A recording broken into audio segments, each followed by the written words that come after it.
কাদম্বরী দেবীর জীবন কাহিনী। রবীন্দ্রনাথ ঠাকুরের বিভিন্ন গল্প কবিতায় কাদম্বরী নামটি হরহামেশাই লক্ষণীয়। কে ছিল এই কাদম্বরী, যে কিনা রবীন্দ্রনাথের প্রেরণা হয়েছিল? রবীন্দ্রনাথ ঠাকুরের সাথে এই কাদম্বরীর সম্পর্কই বা কী? 1275 বঙ্গাব্দে 25শে আষাঢ় যতীন্দ্রনাথ ঠাকুরকে বিয়ে করে ঠাকুরবাড়িতে আসে কাদম্বরী। তখন কাদম্বরীর বয়স 9 বছর। শিশু কাদম্বরীর চোখে অনেক স্বপ্ন।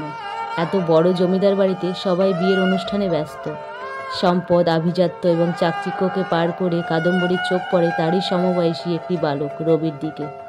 যতীন্দ্রনাথ ঠাকুরের ছোট ভাই রবি, ওরফে রবীন্দ্রনাথ ঠাকুর, সম্পর্কে কাদম্বরীর দেওর। দেওয়ালের আড়াল থেকে উঁকি মেরে নতুন বউকে দেখার চেষ্টা করছে। আস্তে আস্তে কাদম্বরী এ বাড়িতে অভ্যস্ত হয়ে ওঠে। কাদম্বরীর খেলার সঙ্গী দরকার ছিল, রবি এ অভাব পূরণ করেছিল।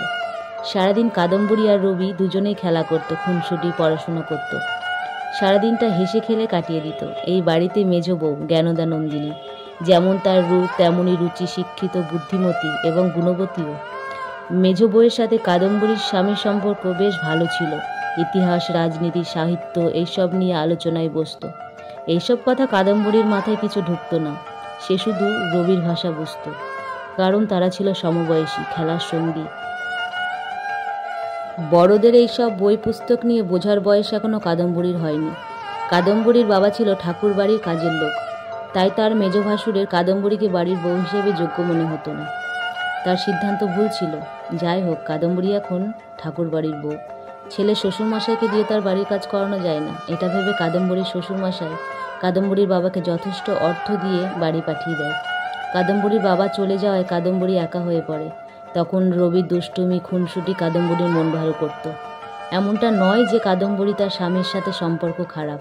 সে ব্যস্ত মানুষ, সবসময় তো কাদম্বরীকে সময় দিতে পারতেন না। এভাবেই কেটে যায় কয়েক বছর।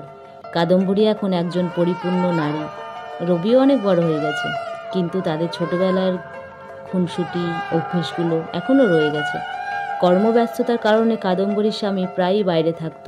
তখন কাদম্বরী বেশিরভাগ সময়টা রবির সাথে সময় কাটাত। কাদম্বরী সর্বদা তার স্বামীকে শ্রেষ্ঠ বলে মনে করত। মনে মনে দেবতার আসনে বসিয়েছিল। স্নেহ করলেও ঠিক প্রেমের সম্পর্কটা গড়ে ওঠেনি। কিন্তু যতীন্দ্রনাথ ঠাকুর সবসময় কাদম্বরীকে স্ত্রী হিসেবে যোগ্য সম্মান দিয়েছে। রূপে, গুণে এখনও কাদম্বরী মেজ বউকে ছাড়িয়ে গেছে। তার কারণে মেজ বউ কাদম্বরীর উপর রুষ্ট ছিল। তবে বিষয়টি তেমন গুরুতর নয়। ঠাকুর বাড়ির বড় বউ সাহিত্য নিয়ে সারাদিন চর্চা করত। পুরুষশাসিত সমাজে অধিকার নিয়ে লেখালেখি করত। বড় বউয়ের মেয়ে উর্মিলা বেশিরভাগ সময়টা কাদম্বরীর কাছেই থাকত। কাদম্বরী খুব ভালোবাসত উর্মিলাকে। রবির লেখা কবিতাগুলোকে গানের সুরে গেয়ে উর্মিলাকে শোনাত। কাদম্বরীর কোনো সন্তান ছিল না। মা হবার বড্ড শখ ছিল তার। উর্মিলাকে নিজের সন্তানের চোখেই দেখত। যতীন্দ্রনাথ ঠাকুর কাদম্বরীকে খুব একটা সময় দিত না। সারাক্ষণ সাহিত্য, নাট্য, থিয়েটার নিয়ে ব্যস্ততার কারণে বাইরে বাইরে থাকত। কাদম্বরীর একাকিত্ব ঘিরে বন্ধু হয়ে উঠেছিল রবি। সারাক্ষণ কাদম্বরী আর রবি গান, বাজনা, সাহিত্য, গল্প এসব নিয়ে মেতে থাকত। কাদম্বরীকে একাকিত্ব অনুভব করতে দিত না রবি। কাদম্বরীকে উপেক্ষা করে যতীন্দ্রনাথ ঠাকুর মেজ বউয়ের সাথে ব্যবসা, বাণিজ্য, থিয়েটার নিয়ে আলোচনা করত কাদম্বরীরই সামনে। কাদম্বরী যে সাজগোজ করে সামনে দাঁড়াতো সেটা যতীন্দ্রনাথ ঠাকুরের চোখে পড়তো না, ভালোভাবে খেয়াল করতো না। কাদম্বরীর সুন্দর নজর করা রূপ যতীন্দ্রনাথ ঠাকুরের নজর কাটতো না। এদিকে রবি ঠাকুর কবিতা লিখতে লিখতে কবে যে কাদম্বরীর প্রেরণা হয়ে উঠেছিল সে নিজেও জানত না। রবি কবিতা লিখেই প্রথমেই কাদম্বরীকে শোনাতো। কাদম্বরীকে নিয়ে অনেক কবিতা রবি লিখেছে, বিভিন্ন পত্রপত্রিকায় ছাপা হতো। কোথাও তো তার একটা গুরুত্ব আছে, কেউ তো তাকে নিয়ে ভাবে। এটা ভেবে কাদম্বরী রবির প্রতি একটা অনুভূতি কাজ করত। সারাদিন হেসে খেলে কবিতা, সাহিত্য নিয়ে চর্চা করে কাটিয়ে দিত দুজনে। কাদম্বরী এখন খুব একটা যতীন্দ্রনাথ ঠাকুরকে নিয়ে ভাবে না। ঠাকুর বাড়ির সকলের নজর পড়ল এই ব্যাপারটা। দাস দাসীর মুখে মুখে আলোচনার ঝড়। এগুলো উপেক্ষা করে রবি, কাদম্বরী নিজেদের একটা দুনিয়া বানিয়েছিল। একজন শিল্পী যখন তার প্রেরণা খুঁজে পায় এবং সেই প্রেরণা যখন খুশি ছুঁয়ে যায়, তখন সমাজের আর কিসের চিন্তা। কিন্তু বাড়ির অন্য সদস্যরা এই ব্যাপারটা খুব একটা ভালো চোখে নেয়নি। রবি ঠাকুরের বাবার কাছে খবর পৌঁছাতেই রবিকে পাঠিয়ে দেয় দেশের বাইরে। রবির যাওয়ার খুব একটা ইচ্ছে না থাকলেও বাবার কথা অমান্য করার সাহস তার ছিল না। রবির অবর্তমানে কাদম্বরী উর্মিলাকে নিয়ে ব্যস্ত থাকার চেষ্টা করে, কারণ তার স্বামীর সময় ছিল না কাদম্বরীকে দেওয়ার মতো। এই প্রথমবার কাদম্বরী রবিকে ছেড়ে থাকার চেষ্টা অনুভব করেছিল। রবি চলে যাওয়ার পর কাদম্বরীকে চন্দননগরে নিয়ে আসে যতীন্দ্রনাথ ঠাকুর। যতীন্দ্রনাথ ঠাকুরের নতুন জাহাজ কোম্পানির কাজ চলছিল সেখানে। চন্দননগরে এসে কাদম্বরী মনমরা হয়ে থাকায় যতীন্দ্রনাথ ঠাকুর সেটা খেয়াল করেছিল। কয়েকদিন পর রবিও চন্দননগরে চলে আসে। মূলত সমুদ্রযাত্রায় রবির পিস্তত ভাই সত্যপ্রসাদ তার সঙ্গে ছিল। জাহাজ কিছু দূর এগোতেই সত্যপ্রসাদ অসুস্থ হয়ে পড়ে। রবি সেই সুযোগের সঠিক ব্যবহার করে সত্যপ্রসাদকে নিয়ে ফিরে আসে। কাদম্বরী খুব খুশি হয়েছিল রবি ফিরে আসায়। যতীন্দ্রনাথ ঠাকুর সবটা আন্দাজ করতে পেরেছিল। রবিকে বাইরে পাঠানোর চিন্তাভাবনা নিচ্ছিল। কাদম্বরী ভেতরে ভেতরে দুশ্চিন্তায় ছিল। সে ভাবল একদিন না একদিন তো রবিকে দূরে যেতেই হবে। রবির নাম যশ যত বৃদ্ধি পাবে ততই কাদম্বরী থেকে আলাদা হয়ে যাবে। হয়তো তখন আর রবির কবিতার প্রথম শ্রোতা হতে পারবে না। রবিকে হারানোর ভয় কাদম্বরীকে আরও কাছে নিয়ে আসে। কয়েকদিন পর মেজ বউয়ের ছেলের জন্মদিন উপলক্ষে রবি ও যতীন্দ্রনাথ ঠাকুর কলকাতার বাড়িতে আসে। অনুষ্ঠান শেষে রবি চন্দননগরে ফিরে আসার কথা বলতেই মেজ বউ আসতে দিতে চায়নি। যতীন্দ্রনাথ ঠাকুরকে আটকাতে পারলেও রবিকে আটকাতে পারেনি। সে মাঝরাত্রে ঝড়ের রাত্রে নৌকোয় করে বাড়ি ফেরে। ফিরতে রবিকে হবেই। কাদম্বরীকে কথা দিয়েছিল রবি, সে রাতের মধ্যেই ফিরে আসবে চন্দননগরে। ঝড়ের রাত্রে সামনাসামনি রবি ও কাদম্বরী। রবিকে দেখে নিজেকে আর সামলে রাখতে পারল না, আনন্দে জড়িয়ে ধরল রবিকে। কয়েকদিন বাদে কাদম্বরী স্বামীর সাথে কলকাতায় ফিরে আসে।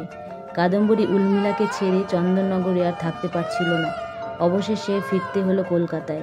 উর্মিলাকে কাদম্বরী দেখে খুব খুশি হয়েছিল। সে ভালোবাসত উর্মিলাকে খুব, নিজের মেয়ের মতো করে। একদিন দুপুরে কাদম্বরী উর্মিলা বিশ্রাম করছিল। কাদম্বরীর চোখটা একটু লাগতেই উর্মিলা বিছানা ছেড়ে নেমে সিঁড়ির দিকে আসতেই সিঁড়ি থেকে পড়ে মৃত্যু ঘটে উর্মিলার। কাদম্বরী ভেঙে পড়ে। বাড়ির সকলে বড় বউ মানে উর্মিলার মা দায়ী করে কাদম্বরীকে। কাদম্বরীর এই দায়িত্বহীনতার জন্য উর্মিলার মৃত্যু। সকলে মিলে এটা প্রমাণ করার চেষ্টা করে। কাদম্বরী আরও ভেঙে পড়ে। রবি এসে সান্ত্বনা দেয় কাদম্বরীকে। এগুলো নিয়ে ভাবার সময় নেই যতীন্দ্রনাথ ঠাকুরের। থিয়েটারের একজন অভিনেত্রীর সাথে সম্পর্কে জড়িয়ে পড়েছিল যতীন্দ্রনাথ ঠাকুর। তিনি এইসব নিয়ে ব্যস্ত। কাদম্বরীর মনের কষ্ট বোঝার একমাত্র রবিই ছিলেন। রবি এত কিছুর ভেতরেও কবিতা লিখে কবিতা পত্রিকায় ছাপা হতো। এর মধ্যে রবি তার স্বপ্নের প্রেয়সীর বর্ণনা দিয়ে একটি কবিতা লিখে পত্রিকায় ছাপা হলে নজর পড়ে ঠাকুরবাড়ির প্রত্যেকের চোখে। মেজবউ কবিতাটি নিয়ে তার স্বামীকে দেখায়। রবি যে কবিতাটি লিখেছিল পুরোটাই কাদম্বরীর উদ্দেশ্যে, সেটা কারোর বুঝতে বাকি ছিল না। মেজ বউ তার স্বামীকে বলে শ্বশুরমশাইকে ডেকে রবির বিয়ে দিয়ে দেওয়ার কথা। বলে এখন যদি রবিকে না আটকায় ঠাকুরবাড়ির সম্মান ধুলোয় মিশে যাবে। রবি বাবার কথা অমান্য করে না। এই সুযোগে মেজ বউ শ্বশুরমশাইকে ডাক পাঠিয়ে সমস্ত কথা খুলে বলে। রবির বিয়ে দেওয়ার আলোচনা পাতে। ইতিমধ্যে রবির বিয়ে হয়ে যায়। ইচ্ছে না থাকলেও বাবার আদেশ। কাদম্বরী কষ্ট পেলে উৎসাহ দিয়েছিল রবিকে। কাদম্বরী তার স্বামীকে নিয়ে একটু চিন্তায় ছিল। সে কানাঘুষে জানতে পেরেছিল থিয়েটারের অভিনেত্রীর কথা। সন্দেহ ভাঙাতে স্বামীকে জিজ্ঞেস করার সাহস ছিল না তার। কাদম্বরীর কষ্ট হয়েছিল, তবু একবার হলেও ভেবেছিল রবির ভবিষ্যতের কথা।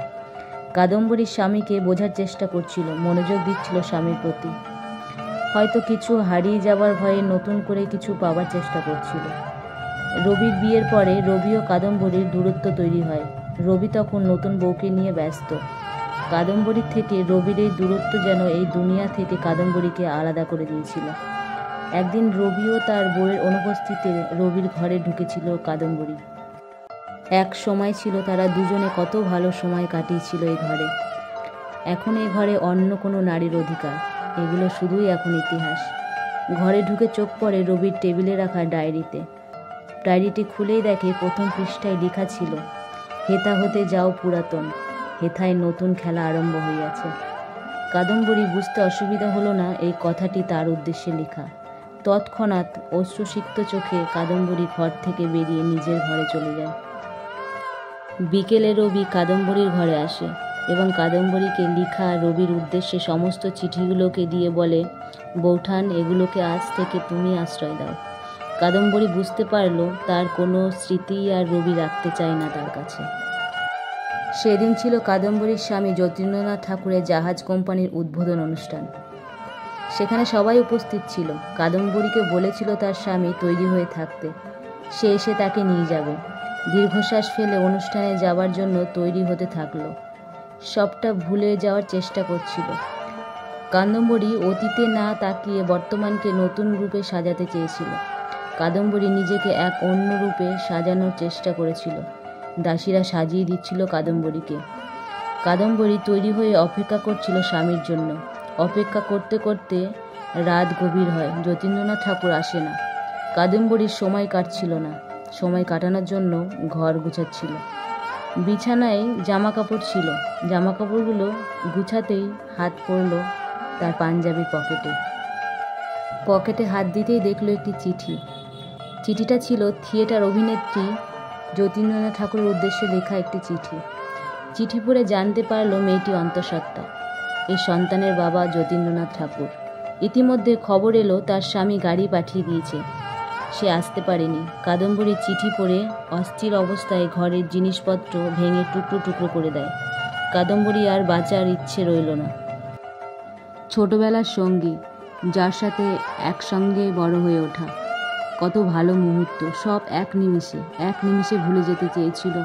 নতুন করে বাঁচতে চেয়েছিল স্বামীকে নিয়ে। আর সেও পথ আর খোলা রইল না। আত্মহত্যা করল কাদম্বরী, অবশেষে বিষ পান করে। আত্মহত্যা করার আগে একটি চিঠি লিখে রেখে গিয়েছিল। কাদম্বরী সুসাইড নোটে কী লেখা ছিল বিস্তারিত জানতে চ্যানেলটি সাবস্ক্রাইব করুন, নোটিফিকেশনটি অন করে রাখুন। পরের ভিডিওতে আমি বিস্তারিত জানাবো, সবার আগে পৌঁছে যাবে আপনাদের কাছে। তো ভালো থাকুন, সুস্থ থাকুন, টাটা।